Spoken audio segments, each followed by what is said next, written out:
BA semester 5 मुख्य विषय समाजशास्त्र पेपर नंबर 14 औद्योगिक समाजशास्त्र पेपर नाम है।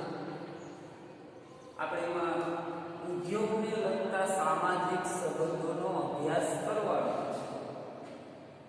ઔદ્યોગિક સમાજશાસ્ત્રની શોધ 1924 થી 27 ના સમયમાં થઈ છે। ત્યારે અમેરિકાની western electric company Hawthorne plant એક ઇલેક્ટ્રિક કંપની હતી હોથોર્ન પ્લાન્ટ એમાં કામદારો દ્વારા જે કાર્ય કરવામાં આવતું એની સામે જે ઉત્પાદન થવું જોઈએ એ ન થતું એના લીધે થઈ અને કંપની અમુક તજજ્ઞોને બોલાવ્યા જે કામદારો કામ કરે છે તો ઉત્પાદન કેમ નથી થતું અને ત્યારબાદ જે સંશોધનો થયા અને જે એના પરિણામો આવ્યા એમાંથી ઔદ્યોગિક સમાજશાસ્ત્રનો ઉદ્ભવ થયો છે અને એક આકસ્મિક શોધ છે। ઔદ્યોગિક સમાજશાસ્ત્ર એક આકસ્મિક શોધ છે, કોઈ સ્પેશિયલ એના ઉપર કામ કરવામાં આવેલું નથી, પણ ઉત્પાદન ક્ષમતા ઉદ્યોગમાં કેમ વધારવી એના માટે થઈને જે સંશોધનો થયા એમાંથી ઉદ્યોગ અને માનવ સંબંધો આ બંનેમાં શું કાર્ય કરે છે એમાંથી એક સમાજશાસ્ત્રનો ઉદ્ભવ થયો અને 1924 થી 27 સમયમાં અમેરિકામાં આના ઉપર કામ કરવામાં આવેલું। હોથોર્ન પ્લાન્ટમાં જ્યારે તજજ્ઞોએ દરેક પાસાઓનો અભ્યાસ કર્યો ત્યારે એ લોકોને જાણવા મળેલું કે ભાઈ કામદારો છે એ કાર્ય કરે છે ઉદ્યોગમાં કારખાનામાં તો એમાં ક્યાંક ને ક્યાંક એના માનવ સંબંધો પણ જવાબદાર છે અને એ માનવ સંબંધોના આધારે ઉત્પાદન ઉપર અસર થાય છે। એટલે એમાંથી ઔદ્યોગિક સમાજશાસ્ત્રનો ઉદ્ભવ થયો। ત્યાર પછી આપણે એની વ્યાખ્યા જોઈએ તો નેલર અને ફોમ નામના સમાજશાસ્ત્રીએ જે સંશોધનો કરેલા છે એ ઔદ્યોગિક સમાજશાસ્ત્રમાં મહત્વના સંશોધનો છે। તો એના મત પ્રમાણે વ્યાખ્યા જોઈએ તો ઔદ્યોગિક સમાજશાસ્ત્રના કાર્યક્ષેત્રમાં કાર્ય સમૂહ, કાર્ય સંબંધો, કામદારની ભૂમિકા અને કાર્ય સંસ્થાના સામાજિક સંગઠનોનો અભ્યાસ કરવામાં આવે છે। આ મિલર અને ફોમના મતે છે। તો ઔદ્યોગિક સમાજશાસ્ત્રમાં વ્યાખ્યાનો અર્થ આપણે જોઈએ વિસ્તારથી તો કાર્ય સમૂહ જે કામદારો 5, 25, 5000 એક સાથે એક કંપનીમાં કામ કરતા હોય તો એનો એક સમૂહ હોય સાથે કામ કરવાનો તો એ વસ્તુ છે। પછી કાર્ય સંગઠન કામદારોનું એક સંગઠન બનેલું હોય। કાર્ય સંબંધો કામદારો વચ્ચેના જે સંબંધો હોય 5000 કે 500 કામદારો એક સાથે કામ કરતા હોય પણ એમાંથી એક અનૌપચારિક જૂથોનો વિકાસ થયો હોય કે 5-5, 10-10 નું એક ગ્રુપ બનેલું હોય મિત્રો તરીકેનું તો એ સંબંધો પણ એની ઉપર અસર કરે છે તો એને આપણે ઔદ્યોગિક સમાજશાસ્ત્રમાં સમાવેશ કરી શકીએ। તો આ મિલર અને ફોમના મતે આની વ્યાખ્યા છે। ત્યાર પછી ઔદ્યોગિક સમાજશાસ્ત્રનું સ્વરૂપ તો સ્વરૂપમાં પહેલો ટોપિક છે ઔદ્યોગિક સમાજશાસ્ત્ર એ સામાન્ય સમાજશાસ્ત્રની એક વિશિષ્ટ શાખા છે। સામાન્ય સમાજશાસ્ત્રની વિશિષ્ટ શાખા સામાન્ય સમાજશાસ્ત્રમાં જે સંશોધનો થાય છે એમાં દરેક પ્રકારના તારણો, હકીકતલક્ષિતા, અનુભવલક્ષિતા અનુભવના આધારે વાસ્તવિક જે વસ્તુ છે એના ઉપર સંશોધન કરવામાં આવે આ એક સામાન્ય સમાજશાસ્ત્ર છે। તો ઔદ્યોગિક સમાજશાસ્ત્ર પણ એ બાબતમાં આવે છે કે જે સામાન્ય સમાજશાસ્ત્રમાં જે અભ્યાસ કરવામાં આવે છે એવી જ રીતના ઔદ્યોગિક સમાજશાસ્ત્રમાં પણ અભ્યાસ કરવામાં આવે। હકીકતલક્ષિતા, અનુભવલક્ષિતા, કાર્ય સમૂહ, કાર્ય સંગઠનો આ દરેક બાબતો છે એનો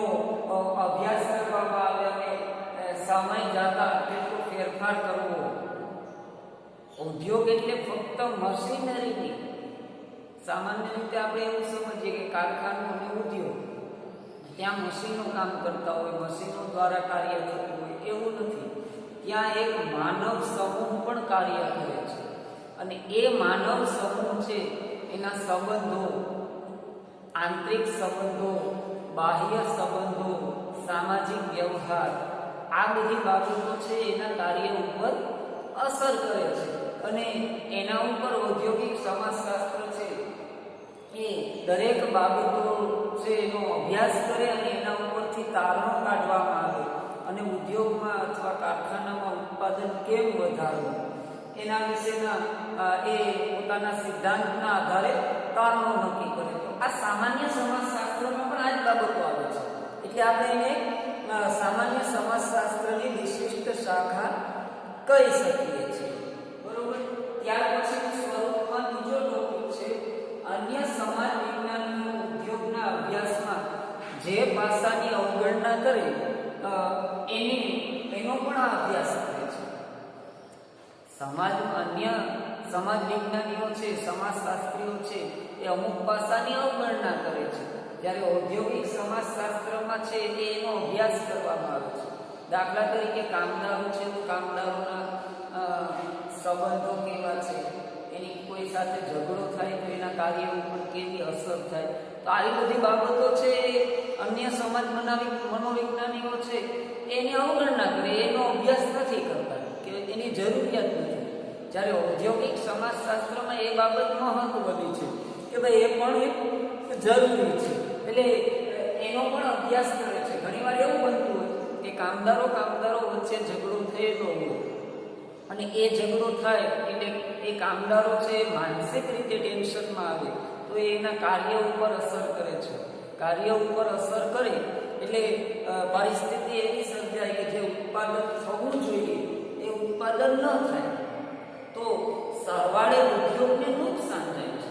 તો આ બાબત છે એનો અભ્યાસ છે અન્ય સમાજ મનોવિજ્ઞાનીઓ નથી કરતા, જ્યારે ઔદ્યોગિક સમાજશાસ્ત્રમાં એ પાસાઓનો અભ્યાસ કરવામાં આવે છે.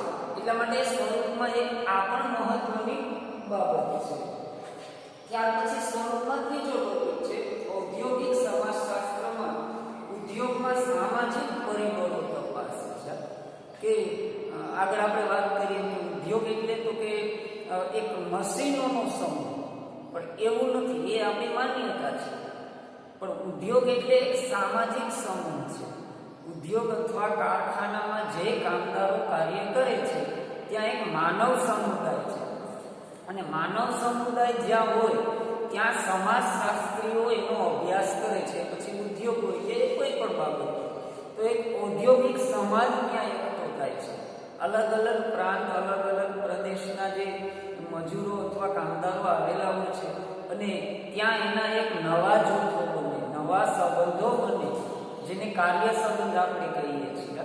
કાર્યના સ્થળ ઉપર એ સંબંધ બંધાય છે અને એ કાર્યના સંબંધ પર જે સ્થળ ઉપર જે સંબંધ બંધાય ત્યાં એના જે પરિબળો કેવા કેવા ભાગ ભજવે છે, આજુબાજુનું વાતાવરણ,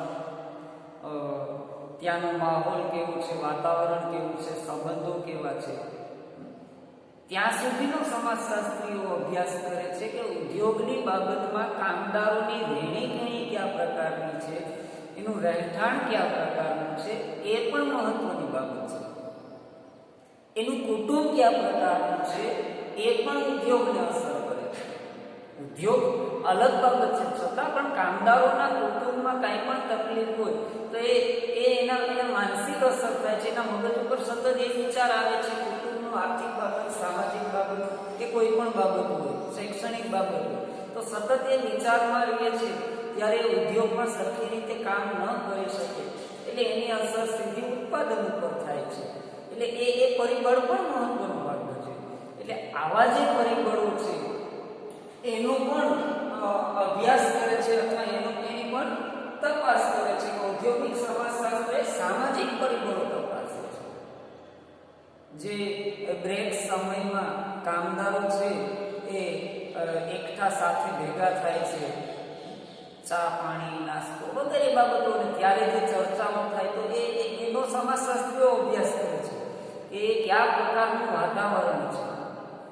એ કામદારો સમૂહમાં રહે છે અથવા અન્ય કામદારો છે, એક કામદારને અલગ છોડી દે તો એ અલગ છોડાયેલો જે કામદાર છે એનું કામમાં ધ્યાન નથી લાગતું, તો એ કામમાં ધ્યાન ન લાગે તો ઉત્પાદન ક્ષમતા ઘટે છે.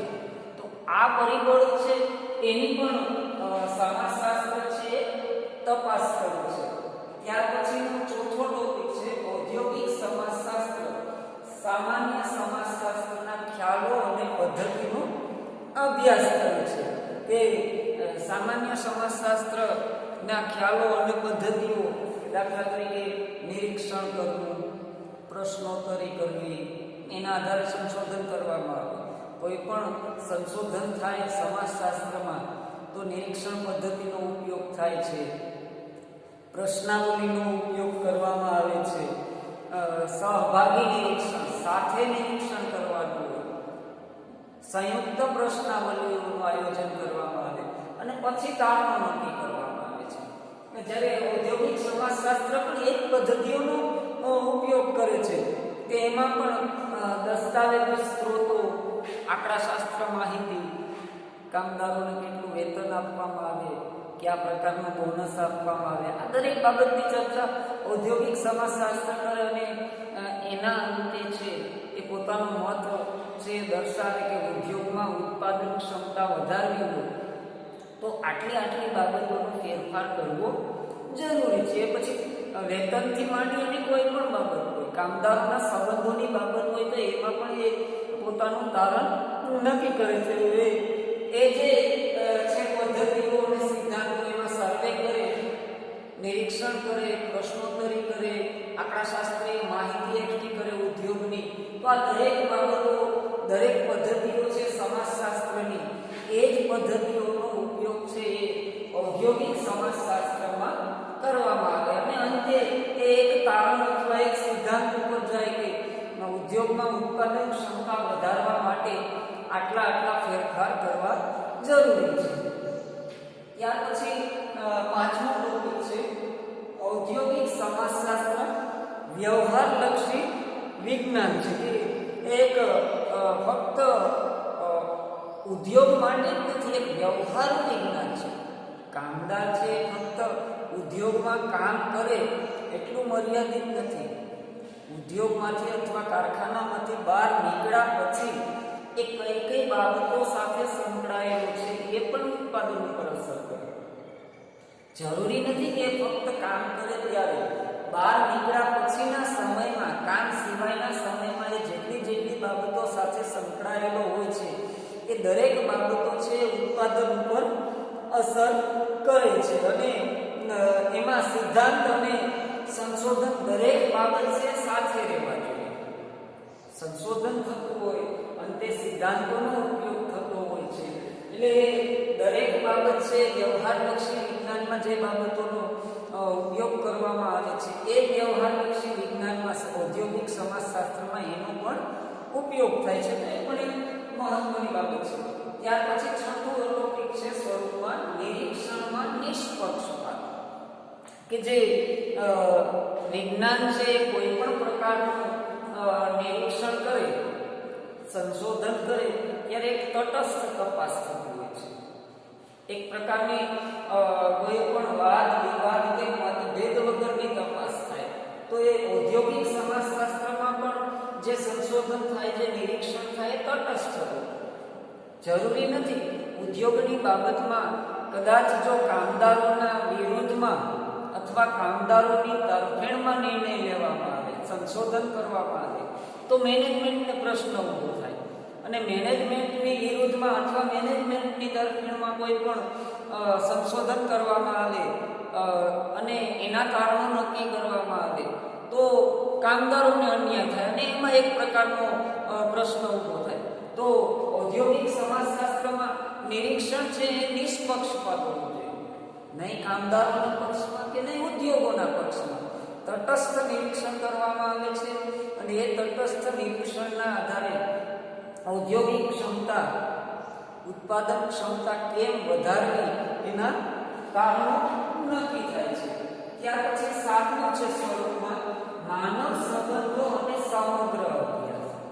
કે આપણે જોયું કે માનવ સંબંધો ઉદ્યોગમાં એક માનવ સમુદાય કામ કરે છે, તો એકબીજા સાથે કામદારોના કેવા સંબંધો છે, ફોરમેન, સુપરવાઇઝર, મેનેજર, પટાવાળા, તો એ એક માનવ સંબંધો એની વચ્ચે કેવા સંબંધો છે, ક્યાંય તકલીફો છે, ક્યાંય ઝઘડાઓ છે, ક્યાંય મિત્રતા છે, તો એનો અભ્યાસ કરે છે કે એની અસર છે સીધી ઉત્પાદન ઉપર થાય છે કે ઘણીવાર એવું બને કે 2-4 ગ્રુપ થઈ જાય ઉદ્યોગમાં અને પોતપોતાની રીતના એકબીજા ગ્રુપનો વિરોધ કરે, તો એ ઉત્પાદન ઉપર અસર કરતી હોય કે એક ગ્રુપ છે એ બીજા ગ્રુપને નીચું પાડવાનો પ્રયત્ન કરતું હોય, તો એની અસર સીધી ઉત્પાદન ક્ષમતા ઉપર થાય.